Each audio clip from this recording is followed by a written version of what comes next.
ప్రస్తుతం మనతో పాటు ప్రముఖ ఆధ్యాత్మికవేత్త వేదిక్ ఆస్ట్రాలజర్ గోనుగంట్ల సురేష్ బాబు గారు ఉన్నారు. గురువుగారితో మాట్లాడేద్దాం. నమస్కారం గురుగారు.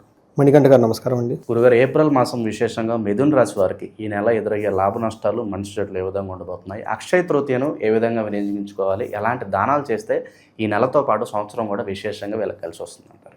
ఓం గం గణపతియే నమః. స్వర్ణలక్ష్మి నమస్తే అస్తు. పరబ్రహ్మ స్వరూపిణి రాజ్యం దేహి ధనం దేహి సర్వకామాంచ దేహి మే.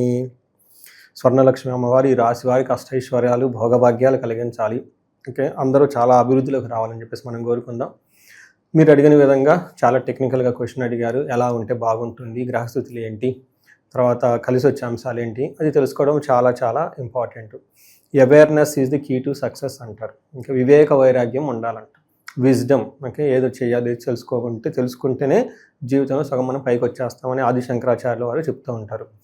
అందుకనే ప్రతి ఒక్కరు వాళ్ళ జన్మజాతకాన్ని చూసుకోవటము, నక్షత్రం చూసుకోవటం, మనకి ఏది అనుకూలంగా ఉంది, ఏది ప్రతికూలంగా ఉందో తెలుసుకోవటము, అనుకూలంగా ఉన్నదాన్ని బట్టి ఎక్కువ టైం స్పెండ్ చేయటం, ప్రతికూలంగా ఉంటే కనుక ఏం చేయాలి, భయపడకూడదు, రెమెడీస్ చేసుకోవాలి. రెమెడీస్ ఏ శాస్త్రంలో మనకు జ్యోతిషం చెప్పారు అదే శాస్త్రంలో పక్కన బ్యాక్ సైడ్లో రెమెడీస్ కూడా ఇచ్చారు. ఇవి చేసుకుంటే ఉండదని. ఎందుకంటే నేను యాజ్ ఏ హ్యూమన్ బీయింగ్ నేను రెమెడీ చేసుకుంటూ ఉంటా. నాకు మకర రాశి కాబట్టి నేను అన్ని అనుభవించి అన్ని చూస్తున్నాను కాబట్టి అది గ్రహాలు వాళ్ళు చేసే పనులు వాళ్ళు చేస్తూ ఉంటారు, మనం చేసే పనులు మనం చేయాలి. అవన్నీ మనకి అందులో శాస్త్రాల్లో ఉంది. ఇందులో మనం చూసుకుంటే ఏప్రిల్ మంత్లో వెరీ ఇంట్రెస్టింగ్గా 4 గ్రహాలు మారుతున్నాయి. ఒక హైలైట్. రెండో హైలైట్, ఫస్ట్ 15 days చైత్ర మాసం, నెక్స్ట్ 15 days వైశాఖ మాసం ఉంటుంది. మూడో హైలైట్, ఇందులో మనకి 19వ తారీఖున అక్షయ తృతీయ వచ్చింది. తర్వాత వైశాఖ మాసంలో నీరుని గనక దానం చేస్తే మహాపుణ్యం, నారాయణుడికి ఒకే స్వర్గలోకం, ఇవన్నీ డైరెక్ట్గా మనకి విష్ణుతత్వం వస్తుంది అని చెప్పేసి మన గ్రంథాల్లో వివరించారు. ఎందుకంటే ఉదక కుంభ దానం అంటారు. పేరు చాలా టఫ్గా ఉంటుంది. నథింగ్ బట్ వాటర్ బాటిల్ దానం చేయటమే ఉదక కుంభ దానం అంటే దానికి కొంచెం శాస్త్రీయబద్ధంగా ఒక రాగి చెంబు తీసుకొని కొత్తది, దాంట్లో నీరు పోసి మంచి నీళ్ళు చక్కగా ఏదైనా సుగంధ యాలకులు కానీ ఏమన్నా వేసి తాగటానికి ఇస్తే, లేదంటే చిన్న పట్టిక బెల్లం కానీ ఏదైనా తాగటానికి ఇస్తే ఆ చెంబు పాత్రతో దానం చేస్తే ఉదక కుంభ దానం అంటారు. ఇది బ్రాహ్మణులకు కానీ వేద పండితులకు కానీ బాగా గురువులు లాంటి వాళ్ళకి ఇస్తే బాగా పుణ్యం అని చెప్పేసి మనకి శాస్త్రాల్లో వివరించడం జరిగింది. చాలా చిన్న రెమెడీ, చాలా బాగా ఎఫెక్టివ్ రెమెడీ అది. లాస్ట్ టైం నా వీడియో చూసి ఒకళ్ళు అమెరికాలో ఆ కార్లో వాళ్ళ వాటర్ బాటిల్ వేసేసుకొని వాళ్ళ ఆఫీస్కి అంతే వెళ్ళిపోయి అక్కడ అందరికి ఇచ్చేసారంట. సో అలా చేస్తే చాలా మెసేజ్ పెడితే చాలా ఆనందం వేసింది నాకు. సో ఇలా మనకి ఇది శాస్త్రంలో చెప్పారు. ఇవి ధర్మ సందేహాలు ఇవన్నీ సంపద శాస్త్రాలు వివరించారు కరెక్ట్గా ఏ మాసంలో ఏం చేయాలనేది. అది మీతో షేర్ చేసుకోవడం జరిగింది. మన ప్రేక్షకులు కూడా చక్కగా దాన్ని సింపుల్ రెమెడీ, అంత హార్డ్లీ 500 రూపీస్ రెమెడీ చేసి బాగుంటారనేసి మనం ఆశిద్దాం. సో మనం ముఖ్యంగా మిథున రాశి కనుక చూసుకుంటే వీళ్ళకి సమానంగా ఉంటుంది, తటస్థంగా ఉంటుంది. 2 గ్రహాలు అంటే మొత్తం ఏప్రిల్ నెలలో మనకి 4 గ్రహాలు మారుతూ ఉన్నాయి. అందులో 2 గ్రహాలు మనకి వీళ్ళకి పాజిటివ్గా ఉన్నాయి, 2 వచ్చేటప్పటికి తటస్థంగా ఉన్నాయి. అంటే ఓవరాల్గా చూసుకుంటే వీళ్ళకి ఈ మంత్లో పెద్ద ఒడిదుడుకులు ఏముండదు, ఒక తటస్థంగా నార్మల్గా సాదాసీదాగా పోయే విషయాలని మనం గమనించుకోవాలి. అంటే కొన్ని విషయాలు మనం చెప్పుకుందాం, ఎక్కడెక్కడ వీళ్ళు జాగ్రత్తగా ఉంటే బాగుంటుంది అనేది. ఇందులో మిథున రాశి ఫస్ట్ మనం చూస్తే ఇందులో మృగశిర 3, 4 పాదాలు, ఆరుద్ర 1, 2, 3, 4 పాదాలు, పునర్వసు 1, 2, 3 పాదాలు అంతా మిథున రాశిలో ఉంటాయి. ఇందులో మొదటి అక్షరం వాళ్ళ పేరు బలం కనుక చూసుకుంటే కా, కీ, కు, ఖం, జ్ఞ, చే, కో, కా, హ అన్న లెటర్స్ అంతా కూడా ఈ మిథున రాశిలో ఉంటారు. ఇందులో మీకు ముందు చెప్పిన విధంగా 4 గ్రహాలు మారుతున్నాయండి. అవి సూర్యుడు, కుజుడు, బుధుడు, శుక్రుడు. బుధుడు, శుక్రుడు శుభగ్రహాలు. సూర్యుడు, కుజుడు వచ్చేటప్పుడు వీళ్ళకి క్రూర గ్రహాలు అంటారు జ్యోతిష శాస్త్రంలో. ఏమవుతుంది ఈ గ్రహాల యొక్క మార్పు కనుక చూసుకుంటే 10వ స్థానంలో సూర్యుడు ఫస్ట్ 15 days ఉండి వీళ్ళకి క్రియాఫలం, అనుకున్న పనులన్నీ చక్కగా వీళ్ళకి అయ్యే విధంగా ఖచ్చితంగా ఫేవరబుల్గా ఉంటుంది. తర్వాత 15వ తారీఖు నుంచి మళ్ళా సూర్యుడు మారటంతో విత్త లాభం అని చెప్తారు. అంటే ధనలాభం బాగుంటుందని గమనించాలి. టోటల్గా మనం చూసుకుంటే లఘు గోచారం, సూక్ష్మ గోచారం ప్రకారం 4 గ్రహాలు ఏ విధమైన రిజల్ట్ వీళ్ళకి ఇస్తున్నాయంటే ధనలాభం వస్తుంది, శుచ్యం అంటే ఎక్కడో ఒక చోట కూర్చుని వల్ల బాధపడే అవకాశం ఉంటుంది, శేష సౌఖ్యం ఆల్రౌండ్ హ్యాపీనెస్, ప్రాస్పెరిటీ ఉంటుంది, అర్ధప్రాప్తి ధనం వస్తుంది అని మనకు చెప్తూ ఉంటారు. ఇందులో కొంచెం ఏంటంటే కొంచెం శుచ్యం కుజుని వల్ల వర్క్ ఎన్విరాన్మెంట్లో కొంచెం ఇబ్బందులు ఉండే అవకాశం ఉంటుంది. మిగతా అన్ని విషయాలు చాలా బాగుంటుందని మనం గమనించాలి. అయితే శుక్రుడు 12వ స్థానంలో ఉండటంతో ఇది అంత అనుకూలమైన పొజిషన్ కాదు. ఒక రకంగా ధన ప్రవాహం వస్తూనే శుభకార్యాల గురించి ధనం ఖర్చు చేస్తూనే ఉంటారు. ఎక్కువగా హంగులకి ఆర్భాటాలకు ఎక్కువగా డబ్బులు ఖర్చు పెట్టేసి విపరీతంగా డబ్బులు ఖర్చు పెడతారు. అయితే ఇందులో మనకేం చెప్తారు, కృష్యాది సర్వ విఘ్నం, కష్టపడితే కానీ పనులు అవుతుంది, ఆటంకాలు శుక్రుడు కలిగిస్తూ ఉంటారని గమనించాలి. ఆయుధ పీడ, ఎక్కడైనా కనుక ట్రావెల్స్ అయ్యి చేస్తుంటే కొంచెము వస్తువులతో వాటితో హ్యాండిల్ చేసేటప్పుడు జాగ్రత్తగా ఉండాలి. సడన్గా వాటి వల్ల వీళ్ళకి దెబ్బలు తగిలే అవకాశం ఉంటుంది. ఇవి మనకి ఏ గ్రహం ఎక్కడుంది, వాటి యొక్క రిజల్ట్ ఏందని మనం తెలుసుకున్నాం. అయితే కుజుడు వీళ్ళకి 10వ స్థానంలో ఉండి కొంచెం ఇబ్బంది పెట్టే పరిస్థితిలో ఉన్నారు. ఏ విధంగా ఇబ్బంది పెట్టవచ్చు, నిత్యం క్లేశ సదా వ్యాధి. ఈ టైంలో వీళ్ళకి కొంచెం మానసికంగా కొంచెం టెన్షన్గా ఉండటము, తర్వాత ఏదో ఒక వ్యాధితో బాధపడటం, సదా భోజన దుర్బలం, టయానికి భోజనం చేయకపోవటం, సదా సంచార ఉద్యోగం, మెయిన్ ఇది ఇంపార్టెంట్. అంటే ఎలా ఉంటుంది సంచార ఉద్యోగం అంటే వర్క్లో వీళ్ళకి కొంచెము ఏమవుతుంది, అటు ఇటు తిరుగుతూ ఉండటం, బాగా ప్రెషర్గా ఉండే అవకాశం ఎక్కువ ఉంటుంది. దీంతో పాటు ధనం కోల్పోయే అవకాశము, సపరేషన్ అంటే భార్యాభర్తల మధ్య కొంచెం గొడవలు వచ్చే అవకాశం ఉంటుందని గమనించాలి. ఇందులో సూర్యుడు 11వ స్థానంలో ఉండటం, 15వ తారీఖు వరకు 10వ స్థానంలో ఉండి తర్వాత 11కి మారటంతో 2 ప్లేస్లో కూడా సూర్యుడు చాలా చక్కగా వీళ్ళకి సపోర్ట్ ఇస్తారని గమనించాలి. ఏ విధంగా, అర్ధచ్చ అంటే మనకి ధనం ప్రకారం బాగుంటుంది. స్వకులాచార గృహే నిత్యోత్సవం శుభం నిత్యమాధుర్య భుక్తిచ్చ లాభే ఏకాదశి రవి అంటారు. అంటే ఏకాదశో రవి అంటారు.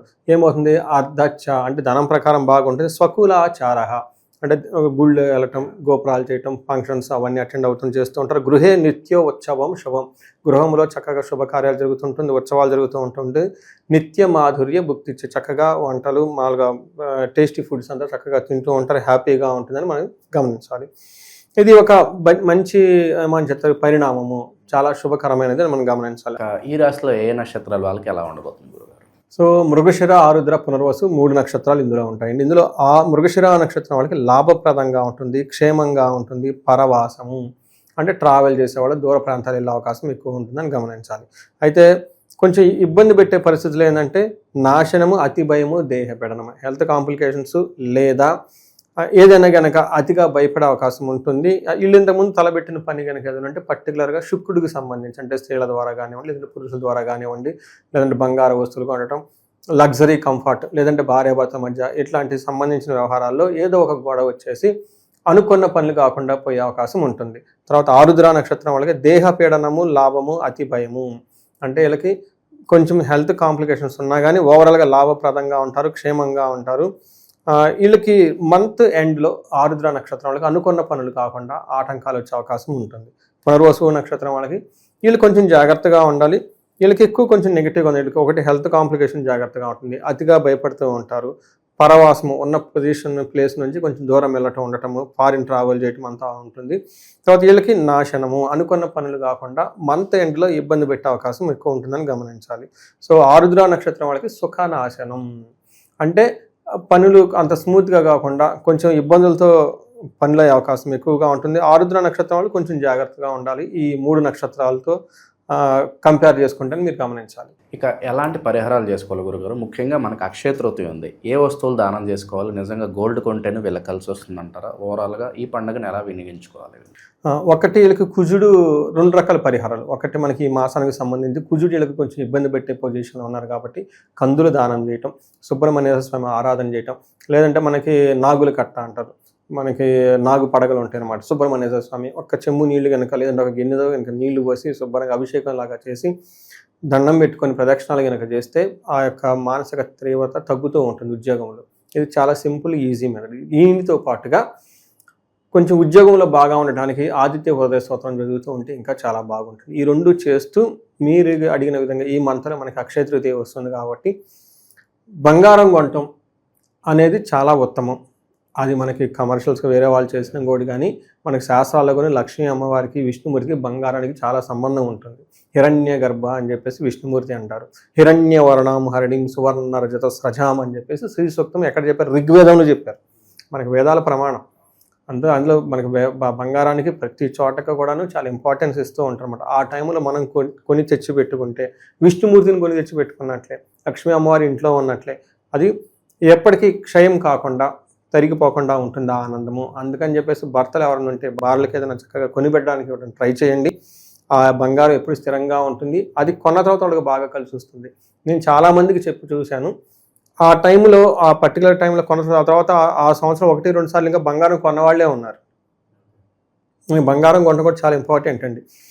ఏ ఏ డిజైన్ పడితే ఆ డిజైన్ కొనకూడదండి. బంగారం ఏ టైంలో పడితే ఆ టైం కూడా కొనకూడదు. ఎందుకంటే ఆ బంగారం కొన్న విశేషం చాలా ఇంపార్టెంట్. అందుకని మంచి ముహూర్తాలు కనుక కొంటే చక్కగా కలిసి వస్తుంది.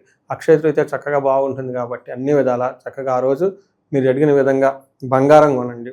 దానికి ఇంకా ఆల్టర్నేటివ్గా మనకి దానాలు చేస్తే చాలా మంచిది. చక్కగా నీళ్లు దానం చేసిన, డ్రై ఫ్రూట్స్ దానం చేసిన, లక్ష్మీ స్వరూపంగా ఉన్నాయి, చాలా చాలా మంచిగా ఉన్నాయి ఉంటుంది. అవన్నీ చక్కగా దానం చేస్తూ ఉంటే ఆ యొక్క ఫలితము ఎప్పుడు స్థిరంగా ఉంటుంది. ఎన్ని జన్మలో మీరు ఎత్తినా కానీ మీ అంట చక్కగా ఉంటుంది, అది తరిగిపోదు అని చెప్పేసి చెప్తూ ఉంటారు.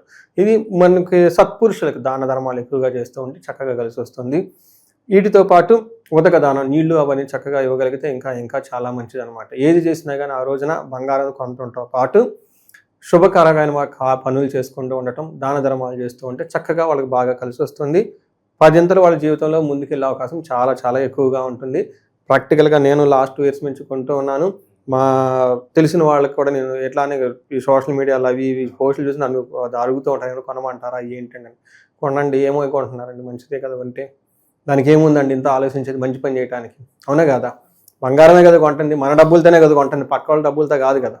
అందుకని చెప్పేసి చక్కగా కొనేసి హ్యాపీగా ఉండండి ఆ రోజున. ఆ రోజు హ్యాపీగా ఉంటే సంవత్సరం అంతా హ్యాపీగా ఉండొచ్చు. అక్షయ తృతీయ ఉంది కాబట్టి చక్కగా స్వర్ణలక్ష్మి విశేష హోమం కానీ, లేదంటే కుబేర పాశుపత అభిషేకం ఇంకా ఆ రోజులో కనుక చేయించుకుంటే ఇంకా ఇంకా చాలా మంచిది. ఎవరికైనా ధన ప్రవాహం రావాలన్నా, మల్టీ సోర్సెస్ ఇన్కమ్ రావాలన్నా ఇది ఒక బెస్ట్ టైం అని వీళ్ళందరూ గమనించారండి. సో ఈ నెలతో పాటు ఈ సంవత్సరం కూడా ఈ రాశి వాళ్ళకి విశేషంగా కలిసి రావాలని చెప్పి మనం మనస్ఫూర్తి కోరుకుందాం. ధన్యవాదాలు. ధన్యవాదాలండి.